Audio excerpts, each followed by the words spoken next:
del DIU ha incrementado bastante su frecuencia. Los quistes paratubáricos, que son, yo diría, casi o más frecuentes que los quistes ováricos verdaderos, y los tumores que, o sea, las neoplasias verdaderas, son muy poco frecuentes, ¿sí? Entonces, la principal patología es no neoplásica en las trompas de falopio.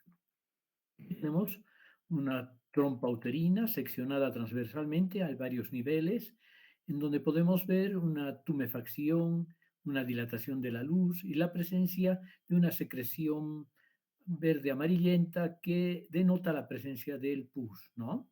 Este es una salpingitis aguda y la podemos comprobar en la histología. Ven ustedes, es un acercamiento de una parte luminal de la trompa con parte de las paredes, las proyecciones normales que tiene el epitelio, la mucosa del epitelio, y la luz y en el estroma de sostén de estas proyecciones pseudopapilares de la trompa, vemos una gran cantidad de leucocitos, la mayoría de los cuales son polimorfonucleares, lo que nos habla a favor de una inflamación aguda, ¿sí? Pero además hay edema, hay congestión vascular y el exudado inflamatorio leucopiositario, porque muchos de estos leucocitos neutrófilos polimorfonucleares exhiben necrosis y se consideran que ya son piocitos, que son los componentes principales del pus, ¿no? El embarazo ectópico o tubario es otra patología bastante frecuente que implica la implantación del óvulo fertilizado a nivel de la trompa uterina, ¿sí? En varias partes de la trompa uterina pueden localizarse los embarazos ectópicos, pero más frecuentemente es en la región ampular, ¿sí? Es curioso, pero la relación entre la trompa derecha y la izquierda tiene una relación de 6:4, es mucho más frecuente en la trompa derecha que en la izquierda, no mucho, bastante más frecuente, pero. Y como les decía, la región ampular es la que contiene el embarazo tubario ectópico más frecuentemente, seguido en frecuencia por la porción ístmica, o sea, a nivel de los cuernos de la trompa del útero, ¿sí? Los embarazos ectópicos no necesariamente son tubarios, pero el 96 a 98% de los embarazos ectópicos se localizan en alguna porción de la trompa uterina, ¿sí? ¿Y cuáles son los factores que predisponen estos embarazos tubarios? Los factores patogénicos principales pueden deberse a condiciones ovulares, ¿sí? A condiciones locales que facilitan la implantación antes de tiempo, antes de que llegue a la cavidad uterina, y condiciones que dificultan la migración del huevo a lo largo de la trompa.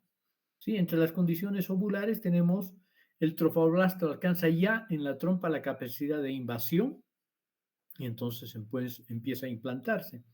O el huevo puede migrar hacia la trompa opuesto, con lo que alcanza a tener una maduración suficiente del trofoblasto e implantarse. Esto ocurre en el 20 a 30% de los casos de los embarazos tubarios.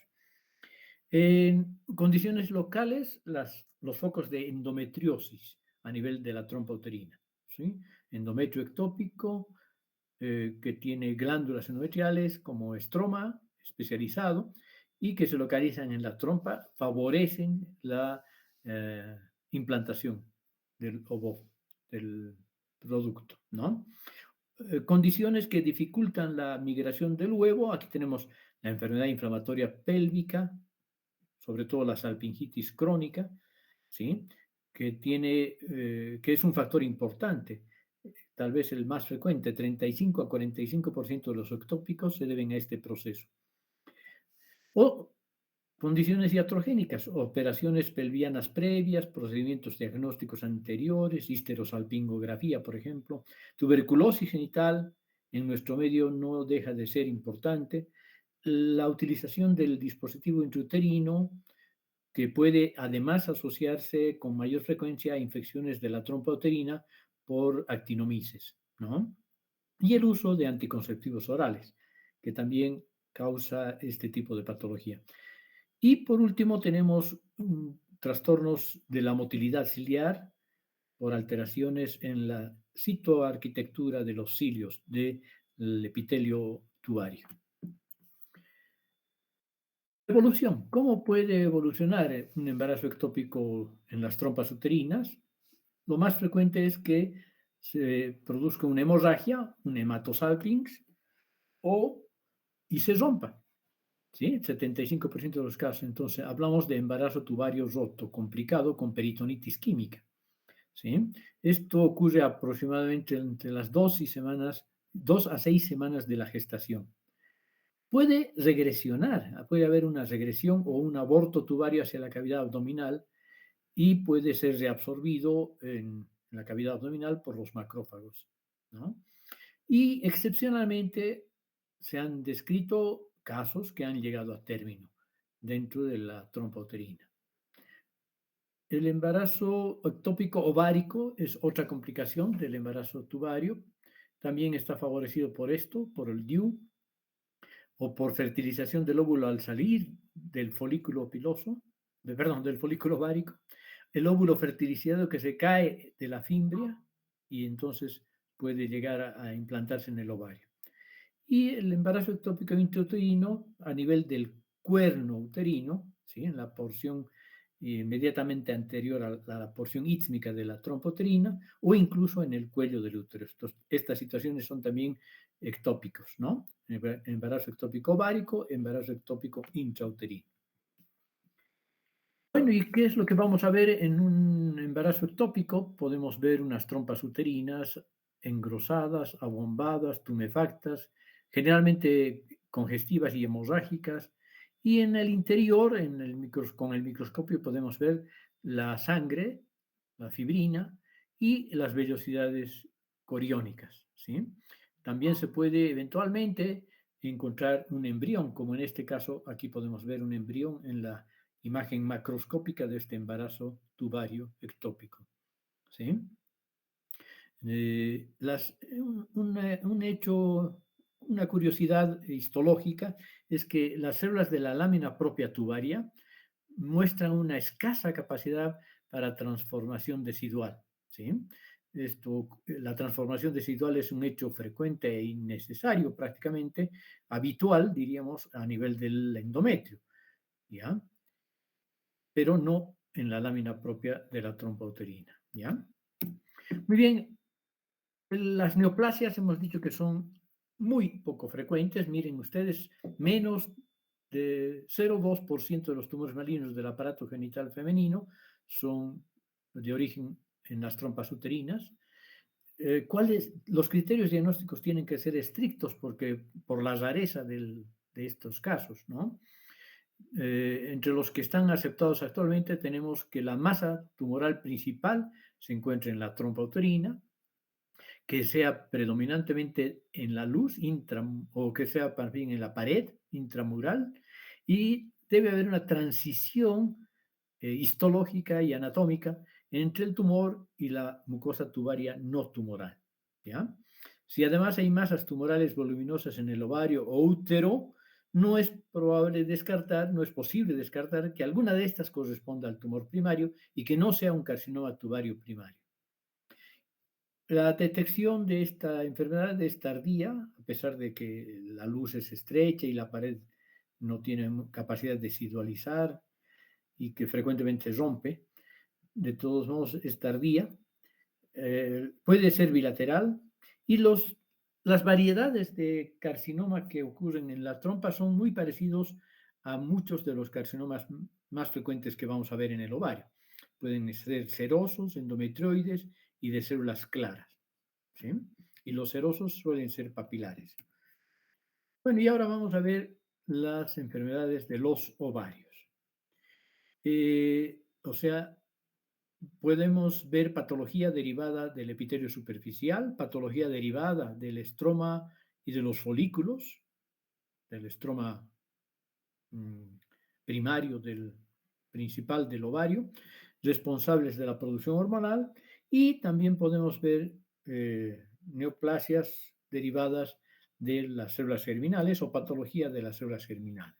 Pero la verdad es que la mayoría de las enfermedades neoplásicas son, de los tumores ováricos son neoplasias, aunque no hay que descartar que los quistes que no son de carácter neoplásico son extraordinariamente frecuentes.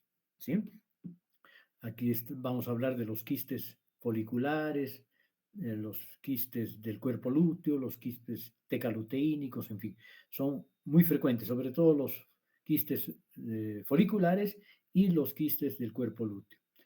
Podemos ver también patología del estroma, no de carácter epitelial, sino patología del estroma ovárico, que frecuentemente son funcionales, estas hiperplasias, y pueden causar hiperestrogenismo o a veces incluso hiperandrogenismo. Y los tumores, que siempre son una patología importante de estudiar en las gónadas y en particular en las gónadas femeninas, ¿no? Bueno, vamos a empezar hablando de los quistes ováricos. La mayoría son no neoplásicos, es decir, funcionales, pero funcionales con alguna alteración, ¿sí? Y claro, esa alteración se desarrolla a partir de los folículos que están en desarrollo. Aquí tenemos los quistes foliculares, los quistes del cuerpo lúteo y los quistes tecaluteínicos, ¿sí? Algunos de los quistes foliculares son funcionales y pueden producir hiperestrogenismo. Los quistes del cuerpo lúteo producen, en cambio, progesterona en forma continua y por lo tanto pueden concomitantemente producir irregularidades menstruales. Y los quistes tecaluteínicos que están relacionados con una enorme niveles altos de gonadotrofinas. Por eso es que se asocian con frecuencia a enfermedad trofoblástica, mola hidatiforme o tratamientos farmacológicos. ¿Sí? Y a partir del epitelio superficial tenemos también muchos quistes, los quistes de inclusión con el revestimiento mesotelial.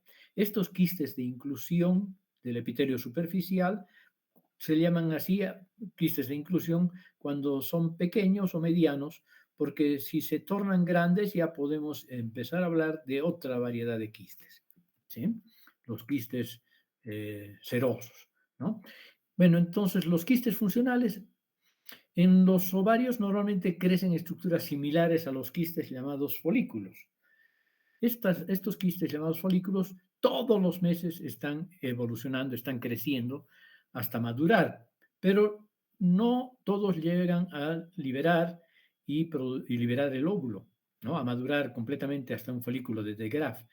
Y muchos folículos producen hormonas, estrógeno y progesterona. Sin embargo, si un folículo normal continúa creciendo, se denomina quiste funcional, ¿sí? Existen dos tipos de quistes funcionales de los folículos, derivados de los folículos: el quiste folicular y el quiste del cuerpo lúteo. Aproximadamente en los quistes foliculares, en la mitad del ciclo menstrual, un óvulo sale de su folículo y viaja por la trompa de falopio.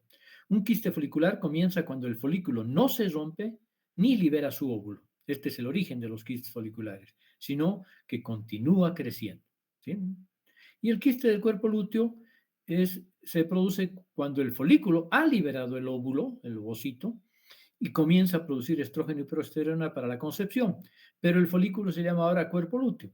Este cuerpo lúteo a veces acumula suficiente cantidad de líquido dentro de la luz, provocando que se expanda y se forme un quiste verdadero, un quiste del cuerpo lúteo, ¿sí? Aquí tenemos las imágenes típicas. Este es una trompa uterina y aquí está el ovario, y en uno de los polos del ovario podemos ver un quiste del cuerpo lúteo, en este caso porque tiene luteinización, una pared amarilla gruesa, pero también los folículos, los quistes foliculares se parecen a esto, solo que sí con menor luteinización. Y vean, la luz es unilocular y tiene un revestimiento epitelial que se manifiesta macroscópicamente por esta superficie lúcida, brillante, blanquecina.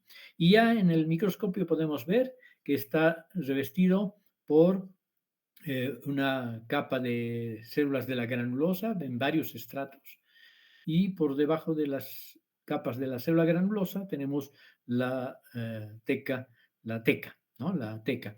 Esto es, en general, se llama quiste folicular cuando no están francamente luteinizados estos dos componentes, ni la granulosa ni la teca, ¿sí?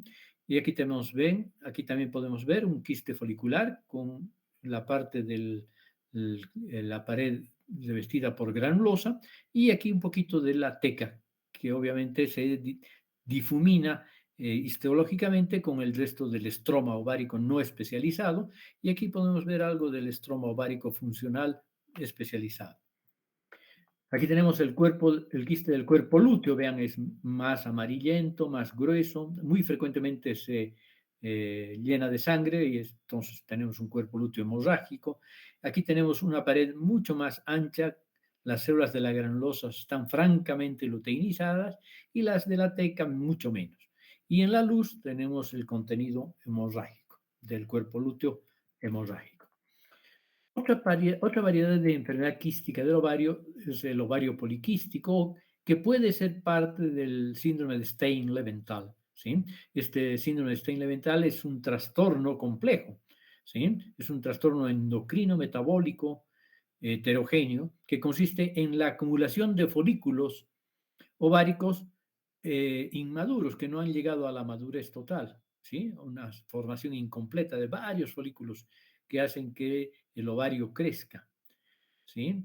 4 a 10% de las mujeres puede tener estos ovarios poliquísticos y cuando se califica de síndrome Stein-Leventhal, cuando hay oligo o anovulación, signos clínicos y bioquímicos de hiperandrogenismo, porque hay concomitantemente, además de los quistes, una hiperplasia del estroma, y claro, los ovarios poliquísticos que también se ven en la ecografía. Y aquí podemos ver la luz del quiste folicular, un quiste folicular, uno de los varios que deben existir, y podemos ver el estroma ovárico donde hay folículos primordiales, varios folículos primordiales, porque esta es una enfermedad de gente joven, ¿sí? Este, cursa clínicamente con oligomenorrea, anovulación, infertilidad, hirsutismo y obesidad. Este es el síndrome completo, ¿sí? Puede haber afectación, haber afectación frecuentemente bilateral con múltiples quistes pequeños, como los que vemos en este corte histológico, este corte macroscópico. Y si vemos aquí la corteza, tiene un epitelio de revestimiento, el epitelio superficial, y por debajo una gruesa capa de tejido fibrocolagenoso, ¿sí? Y los quistes están por debajo de esa cápsula fibrocolagenosa que está subyacente al epitelio y que parece ser uno de los factores que evitan que los folículos maduren y eclosionen liberando el folículo, ¿sí? Lo típico es que no hayan cuerpos amarillos porque no se produce ovulación, ¿sí? Aunque no es una condición indispensable, pero eso es lo que ocurre en la mayor parte de los casos de síndrome Stein-Leventhal verdadero. Estos quistes están revestidos por células de la teca, que a veces están luteinizados, son prominentes, y no hay evidencia de cuerpo lúteo, porque no han ovulado esos folículos. Otra patología del ovario hemos dicho que es la hiperplasia del estroma. La hiperplasia del estroma causa virilización en las mujeres posmenopáusicas. Está asociada con luteinización por producción de andrógenos por las células estromales proliferadas y también se asocia a diversos crecimientos neoplásicos y no neoplásicos y puede acompañarse de efectos endocrinos. Obviamente nos referimos cuando hablamos de crecimientos neoplásicos a hiperplasias de la glándula mamaria, del endometrio y también podemos ver incluso neoplasias, ¿no? Bueno, y las enfermedades neoplásicas, que son la patología más importante del ovario desde el punto de vista de la clínica ginecológica, pues pueden derivar de varios de los componentes normales que hay en el ovario, ¿sí? Los que más frecuentemente, las enfermedades neoplásicas que más frecuentemente se producen en el ovario son derivados del epitelio superficial, 60-70% de los casos, pero también pueden derivarse de los cordones sexuales, ¿no? y también de las células germinales. Pero vean la comparación con los testículos. Los de células germinales en los testículos son los más frecuentes y aquí en el ovario son derivados del epitelio superficial, los neoplasias verdaderas más frecuentes, ¿sí? Claro que pueden ser benignos y malignos, como en todos los órganos y como todas las neoplasias, ¿no? Hay también misceláneos, neoplasias misceláneas y metastásicos, tumores metastásicos, sobre todo epiteliales entre los metastásicos. Pero pueden haber otro tipo de neoplasias. Bueno, enfermedades neoplásicas. Hemos dicho que pueden ser benignos o malignos. Y entre los factores de riesgo, que son menos claros que los que favorecen el carcinoma de cervix uterino o de endometrio, por ejemplo, están la nulliparidad, la herencia y los síndromes genéticos complejos, que como ustedes saben se asocian a varios tipos de neoplasias humanas, ¿no? La herencia está presente en las neoplasias ováricas hasta en el 10% de las mujeres con antecedentes familiares de cáncer de ovario o de cáncer de mama, ¿sí? Aquí están las mutaciones de los genes supresores tumorales Breast Cancer 1, Breast Cancer 2, ¿no? BCRA1, BCRA2. Y mutaciones de los genes supresores tumorales, cuando no, el P53, y la sobreexpresión de genes de oncogenes HER2, KRAS y HRAS. Y entre los síndromes genéticos complejos que son heredados por vía germinal están el síndrome Lynch, el síndrome de Peutz-Jeghers, la disgenesia gonadal y el carcinoma de células basales nevoide. ¿Sí? Bueno, vamos a entrar ahora a hablar de las neoplasias ováricas. Primero, las más frecuentes, las derivadas del epitelio superficial. 60-70% de las neoplasias ováricas y 90% de las neoplasias ováricas malignas. ¿Sí? Son derivadas del epitelio superficial. Este epitelio superficial, a su vez, deriva del epitelio celómico embrionario y puede sufrir histológicamente diferenciación hacia diferentes tipos de tejido de este epitelio celómico. Puede haber diferenciación hacia epitelio endocervical, entonces hablamos de tumores mucinosos, diferenciación tubaria o tubárica. Ahí están los serosos, ¿sí? Los tumores serosos. Diferenciación endometrial, están los tumores endometrioides y los de células claras. Y diferenciación hacia el urotelio, diferenciación transicional, ahí están los tumores de Brenner, ¿sí? Entonces, estos son todos los tumores benignos y malignos derivados del epitelio superficial, que pueden ser mucinosos, serosos, endometrioides y de células claras y tumores de Brenner. Vamos a hablar de los tumores ováricos serosos ahora, ¿sí?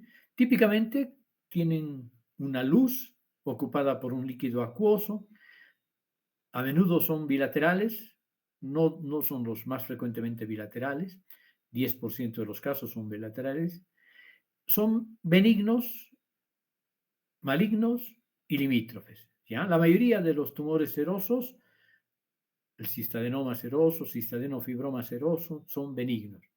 Los malignos, los cistadenocarcinomas serosos, son relativamente frecuentes, 20%, y hay un gran grupo de tumores borderline o limítrofes, 30% de los casos. ¿Sí? Entonces, los tumores ováricos serosos pueden tener alteraciones genéticas. En los carcinomas de bajo grado, por ejemplo, hay mutaciones de los genes KRAS, BRAF y HER-BET2. Diseminación a la superficie peritoneal es lento en estos casos. Y los carcinomas de alto grado tienen mutaciones de P53, ¿sí? Por desequilibrios genómicos con aplicación de los genes PIK3CA y de lesiones de los genes supresores tumorales RB, retinoblastoma. ¿Sí? Bueno, empezaremos por los tumores ováricos serosos benignos, la patología, la macro y la micro. ¿Sí? tenemos los tumores serosos, frecuentemente papilares, aunque no siempre, y los llamamos, si no hay un componente fibroso en el estroma de sostén, cistadenomas, ¿sí? Si son papilares, cistadenomas papilares. Si no son papilares, simple y llanamente cistadenoma. Si el estroma subyacente al epitelio seroso es rico en tejido fibrocolagenoso, los llamamos cistadenofibromas serosos, cistadenofibromas serosos, ¿no? Aquí tenemos un cistadenoma, mientras no veamos en el microscopio, que puede tener pequeñas papilas, en general ocupando una pequeña superficie del epitelio, de la superficie epitelial de revestimiento, ¿sí? Pueden ser uniloculados o multiloculados. Y esta es la imagen típica que vemos en el microscopio, ¿vean? Un estroma fibroso en este caso, con un revestimiento epitelial cúbico simple, ¿sí? Y una luz ocupada por un líquido seroso que ha sido evacuado para prepararlo. Entonces tenemos este tipo de revestimiento, ¿sí? A veces hay proyecciones papilares frondosas, no suelen ser complejas como en los carcinomas o en los neoplasias borderline, ¿sí? Polimítrofes. Las células que tapizan estas cavidades, o la única cavidad si es que es uniloculado, son uniformes, conservan la polaridad, son cúbicas, no tienen mitosis y si las tienen no son atípicas. Y lo más importante, obviamente, además de que no hay pleomorfismo, ni discariosis, ni rasgos atípicos, no hay invasión del estroma. Ya sea cistadenofibromas seroso o un cistadenoma, lo importante es que no haya invasión del estroma. Por lo tanto, la membrana basal está conservada. Aquí tienen ustedes un cistadenofibromas seroso, pero este es más papilar, ¿ya? Vean, aquí hay un área no papilar y aquí tenemos áreas papilares que no son complejas y que tienen un revestimiento epitelial anodino, cúbico, simple, sin atipia. Los tumores serosos ováricos malignos. Vean, ustedes pueden ser quísticos o sólidos, ¿no? O mixtos, más frecuentemente mixtos, ¿sí? Se denominan cistadenocarcinomas serosos, ¿ya? Este carcinoma, el seroso que están viendo ustedes, es el tumor maligno más frecuente del ovario, ¿sí? El cistadenocarcinoma seroso, que puede ser papilar también, ¿ya? La bilateralidad en estos casos de malignidad alcanza ya no al 10%, sino incluso al 65%. Debe haber un promedio de 40% de los casos, entre 30 y 65% de los casos. Vean aquí, hay siembras incluso por fuera de la superficie epitelial del ovario. Este es un tumor avanzado. Y si abrimos, se ve que hay amplias áreas sólidas y hay áreas quísticas minoritarias y hay áreas sólidas mayoritarias. Se ve turgente, sólido, blando, friable, café claro o rosado, que puede tener focos de hemorragia y de necrosis. ¿Sí? Y esta es la imagen histológica. ¿Sí? Son cavidades quísticas revestidas por este tipo de epitelio cúbico a cilíndrico, pero con muchas proyecciones papilares en general que tienen pérdida de la polaridad, atipia nuclear y mitosis frecuentes, muchas de ellas atípicas. Y en varios de los cistadenocarcinomas serosos papilares podemos ver estas calcificaciones concéntricas parecidas a los cuerpos de Samoma que conocemos en el ovario. Y claro, lo más importante para el diagnóstico es la invasión del estroma, como en este nido. Estos nidos ya han invadido el estroma, ¿ven? Aquí no podríamos decir que han invadido el estroma, pero aquí sí, ya están invadiendo el estroma ovárico.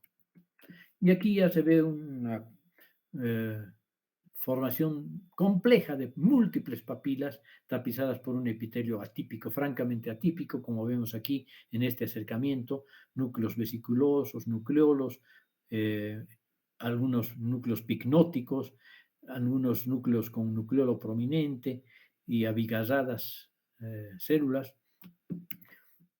Y los limítrofes que son frecuentes, y que también son con relativa frecuencia bilaterales, pueden ser más quísticos que sólidos en general, ¿ya? Este es un típico borderline.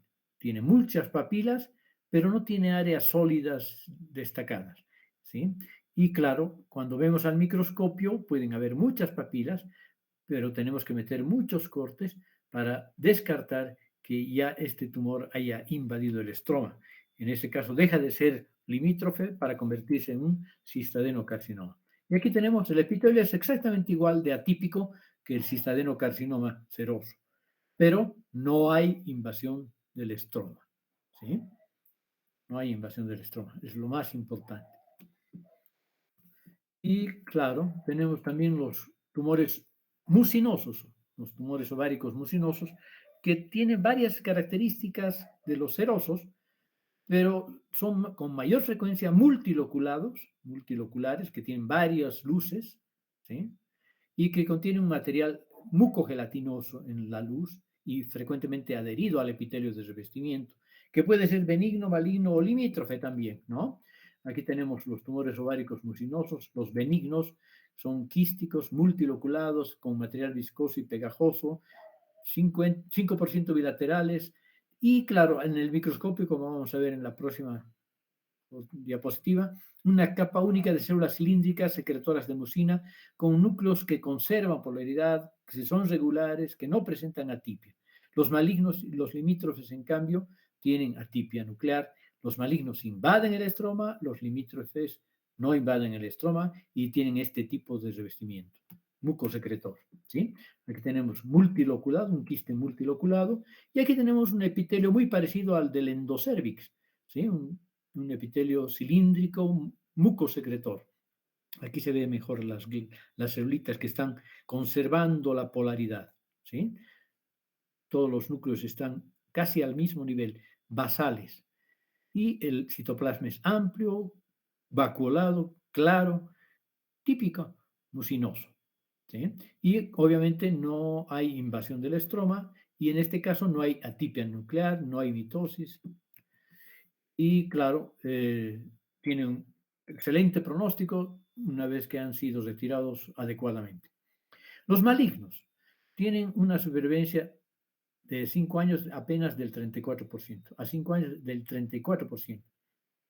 ¿Sí? Se llaman cistadenocarcinomas mucinosos, bilateralidad en el 25% de los casos. El pico etario de presentación es de gente más joven, aproximadamente 35 años. Los serosos son más típicamente menopáusicos o posmenopáusicos. Pueden tener gran tamaño, un gran tamaño, como veíamos aquí, esta licenciada o doctora que está cargando un tumor de seguramente con el contenido líquido que tiene de 30 kilogramos, ¿no? O 20 o 30 kilogramos. Muy bien. ¿Y qué es lo importante ya macroscópicamente? Que no son solamente quísticos, que presentan áreas sólidas, que pueden ser mayoritarias, y las células cilíndricas, que también son secretoras de mucina, como las benignas, pero ya no tienen conservación de la polaridad. Los núcleos están amontonados, unos por abajo, otros por arriba, en fin. Además son pleomórficos, discarióticos y con frecuentes mitosis, ¿sí? Y lo más importante, invasión del estroma ovárico. Entonces, pleomorfismo más invasión, más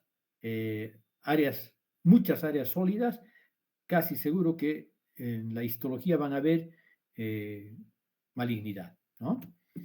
Y claro, esta es la imagen típica de un mucinoso maligno, amplias áreas de tumor sólido, y comparen este epitelio que ya no conserva polaridad, que tiene muchas mitosis, aquí hay una, aquí hay otra, aquí hay otra, y el epitelio, los núcleos están en diferentes niveles, ¿sí? Y pueden formar estructuras más cohesivas.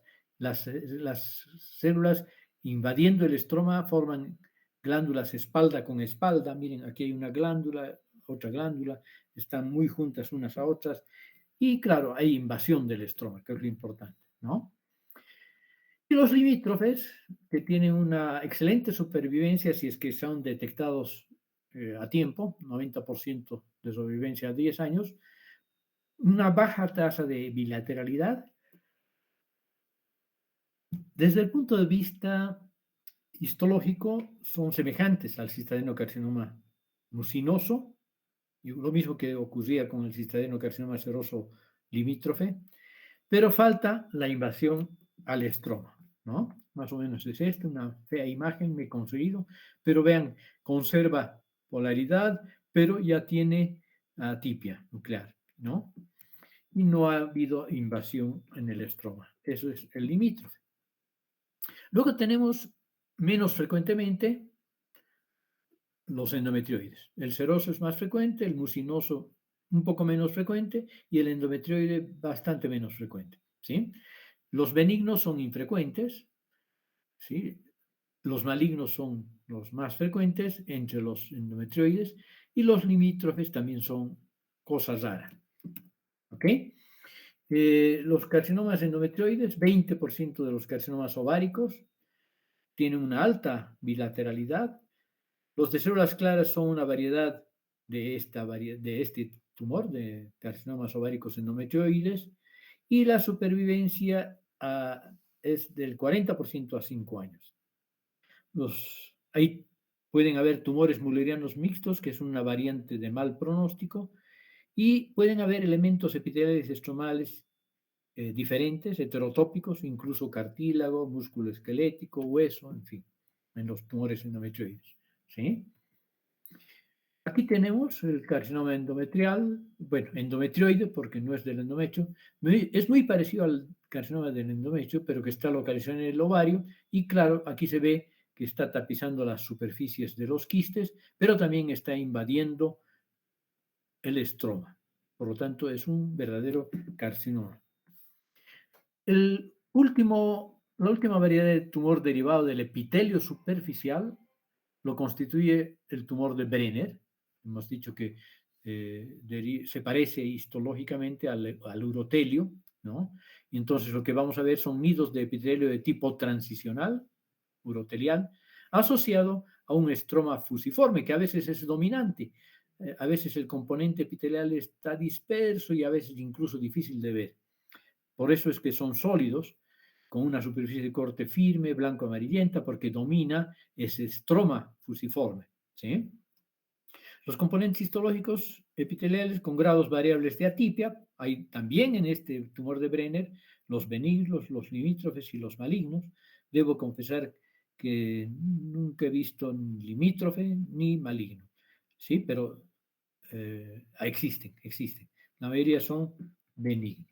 ¿Sí? Vean ustedes el estroma fibrocolagenoso, denso, y en medio de ese estroma tenemos, en este corte congelado, el componente epitelial parecido al urotelio, al revestimiento de la vejiga, por ejemplo, ¿no?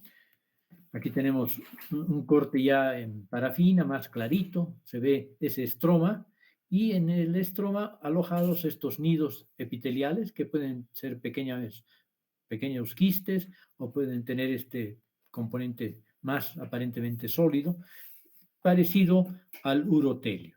Aquí tenemos otra imagen dentro de algunos nidos hay formación de quistes, ¿no? Este es un nido epitelial en medio del estroma y aquí hay un quiste, aquí hay otro quiste, aquí hay otro quiste. Y en cambio ya tenemos un epitelio limítrofe, un borderline urotelial, difícil de diagnosticar realmente, y este es uno maligno, un tumor maligno, un tumor de Brenner maligno. Las células tumorales muestran mucho mayor atipia y desorganización y se observa invasión del estroma más compacta. Bueno, de los tumores del epitelio superficial pasamos a los tumores del estroma y de los cordones sexuales. ¿Sí? Estos tumores también pueden ser funcionantes y segregar estrógenos y provocar como consecuencia hiperplasia y neoplasia endometrial y a veces también mamaria. ¿Y cuáles son estos tumores? Están los fibromas, los tecomas, frecuentemente mixtos, fibrotecomas, los tumores de las células de la granulosa, los tumores de las células de Sertoli-Leydig. ¿Sí? Tenemos los tecomas, que son mayoría benignos, son funcionales, puesto que pueden producir estrógenos. La macro nos exhibe una superficie amarillenta por su alto contenido en lípidos en los tecomas, y mientras que los fibromas suelen ser blanquecinos, los tecomas suelen ser amarillentos. Y claro, ya histológicamente vamos a ver células fusiformes, si son fibromas sobre todo, o con células más poliédricas y con un citoplasma amplio en los tecomas. Este es un fibroma, este probablemente es un fibrotecoma y este es más tecoma. El color los está denunciando, ¿no? Y aquí tenemos una mezcla de áreas de tecoma y áreas de fibroma, fibroma, tecoma. Aquí mayoritariamente tecoma, y estas células del tecoma, del componente tecomatoso, son positivos para inhibina. ¿Sí? Aquí podemos ver estas clásicas células de los tecomas, ¿sí? Y con las células, con la tinción de retículo, de reticulina, resalta que cada célula individual prácticamente está revestida por un tejido reticular, colágeno de tipo 3. ¿Sí? Eso es una característica interesante, la tinción con reticulina. Aquí tenemos células de amplio citoplasma, llenas de lípidos que han sido evacuados durante el proceso histológico, es por eso que se ven citoplasmas claros. Y aquí con una tinción congelada, en un corte congelado, podemos ver que hay abundante lípido en la luz de los tecomas. Los tumores de la granulosa, esta es una neoplasia maligna, pero es una maligna indolente de bajo grado, originado obviamente en las células de la granulosa de los folículos ováricos, y que representa aproximadamente el 10% de todos los tumores del estroma de los cordones sexuales del ovario. ¿Sí? Benignos, agresivos según su tamaño. Por definición son neoplasmas malignas, pero los de menor tamaño, los pequeños, casi siempre están limitados al ovario, y las recurrencias locales y las metástasis, una vez que se han extirpado, prácticamente no existen. Mientras que los grandes tienen mayor posibilidad de extenderse fuera del ovario y de incluso dar metástasis. ¿Sí? Hay una posibilidad de ser funcionales y producir estrógeno hasta en el 75% de los tumores de la granulosa, macroscópicamente blandos y amarillos por su alto contenido en lípidos también, no se olviden que tienen esteroides. El comportamiento clínico en general es indolente. La probabilidad de recurrencia local es 20 a 30%, 5 a 20 años después del diagnóstico incluso. Y debe considerarse en el diagnóstico diferencial de masa ovárica sólida, quística y hemorrágica en pacientes postmenopáusicas. ¿Ya? Aquí, en este tipo de tumores de la célula granulosa, se han visto algunas mutaciones, por ejemplo, la FOXL2 en más del 95% de los tumores de la granulosa. Y en el panel inmunohistoquímico, además de esta mutación, podríamos detectar la positividad para la inhibina, la calretinina, obviamente para este gen mutado, para antígeno de membrana epitelial, para SF1 y tensión especial también para reticulina, como hemos visto. Vean aquí, la reticulina no envuelve a cada una de las células, sino a los grupos celulares. Y vean este patrón trabecular, tubular, inhibina positiva, calretinina positiva, y aquí los famosos cuerpos de Cal-Exner, ¿sí? Este patrón microfolicular, como ven aquí también, estos son los famosos cuerpos de Cal-Exner. A veces son más grandes, entonces tienen un patrón macrofolicular, pero la mayoría son así, en sábanas, trabéculas, y nos ayuda en el diagnóstico cuando vemos esta estructura tan característica, ¿sí? Los cuerpos de Cal-Exner. Y por último tenemos, bueno, no por último todavía, hay todavía los metastásicos, los tumores de células germinales. Los tumores de células germinales que son muy parecidos a los que hemos visto en el testículo, 20% de los tumores ováricos, son menos frecuentes que en el testículo, ya hemos dicho. Pueden ser benignos o malignos y su histología es similar a la de los testículos, ¿no? ¿Cuáles son los tumores derivados de las células germinales? Los más frecuentes, y son benignos, los teratomas quísticos, que pueden también, si derivan de una sola capa del embrión, ser los quistes dermoides, ¿sí? Es la más frecuente de las neoplasias ováricas derivadas de estas células, 10% de las neoplasias ováricas. Son benignas, un pequeño número de casos desarrolla transformación maligna, igual que en el testículo hemos visto, y entonces hablamos de carcinomas, teratocarcinomas, ¿ya? Y el componente maligno de estos teratocarcinomas casi siempre es un epidermoide, puesto que el componente más frecuentemente visto es piel, derivado del piel y sus anexos. Bilateralidad, 10%, tamaño variable, algunos son gigantes, quistes revestidos por piel y anexos, pero también en los verdaderos teratomas benignos tenemos otros elementos que podemos encontrar, dientes, huesos, tracto respiratorio, epitelio respiratorio sobre todo, pero también cartílago, tejido neural maduro, músculo liso, músculo estriado, en fin, a tejido adiposo, todo podemos encontrar, derivados de las tres capas germinales. Aquí tenemos un teratoma macroscópico que tiene un material sebáceo y pelos, ¿sí? Y aquí tenemos tejido tiroideo, tejido adiposo, glándulas sebáceas, cartílago, epitelio medio inmaduro, tal vez sea un conducto excretor, en fin, ¿no? Los teratomas sólidos, o sea, no los quísticos, que son los frecuentes, son muy raros, más frecuentes en adolescentes, son tumores sólidos, grandes, formados por diversos componentes tisulares, epitelio escamoso, cartílago, músculo, mucosa respiratoria y tejido neural, pero también tejido embrionario primitivo u otros tumores de células germinales, ¿no? O sea, pueden mezclarse con carcinoma embrionario, por ejemplo, o otros tumores germinales, ¿no? Tenemos entonces entre los tumores malignos el teratoma inmaduro y el tumor germinal mixto maligno con tendencia a producir metástasis. Casos donde solo hay tejidos maduros, el pronóstico es bueno tras la extirpación. Pero si hay inmaduros y sobre todo si hay mm, transformación maligna, claro, pueden tener un mal pronóstico. El estruma ovárico es una variedad de teratoma, es raro, y el componente mayoritario es tejido tiroideo maduro localizado en el ovario, ¿sí? Se considera entonces como un teratoma de una sola línea de diferenciación, la línea hacia los folículos tiroideos.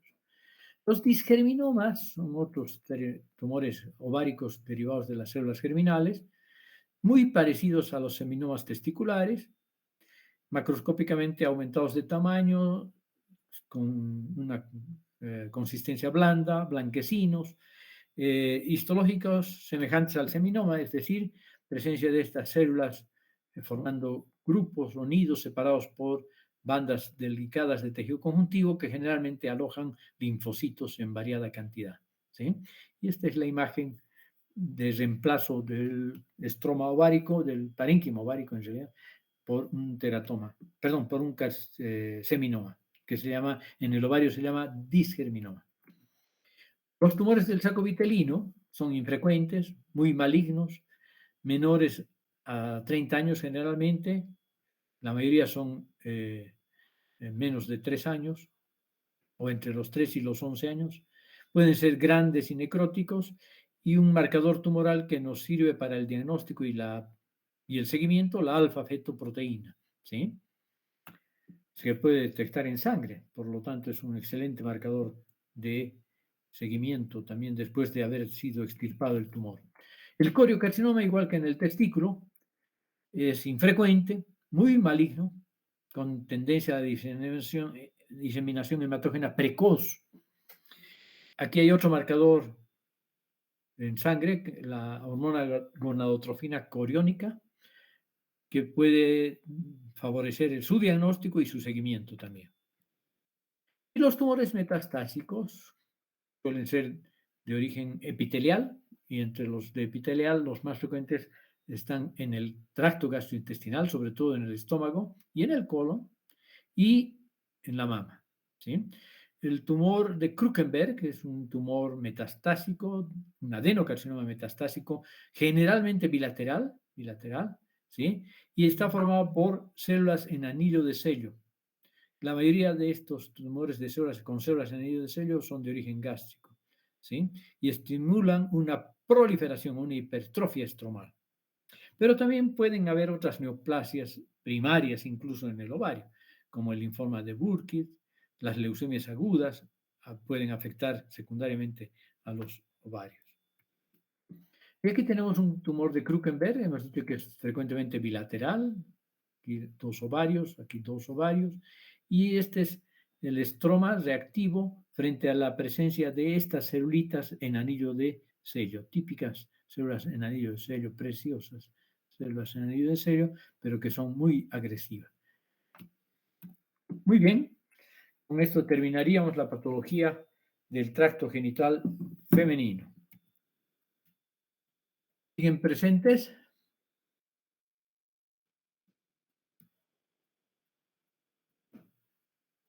¿Aló, aló?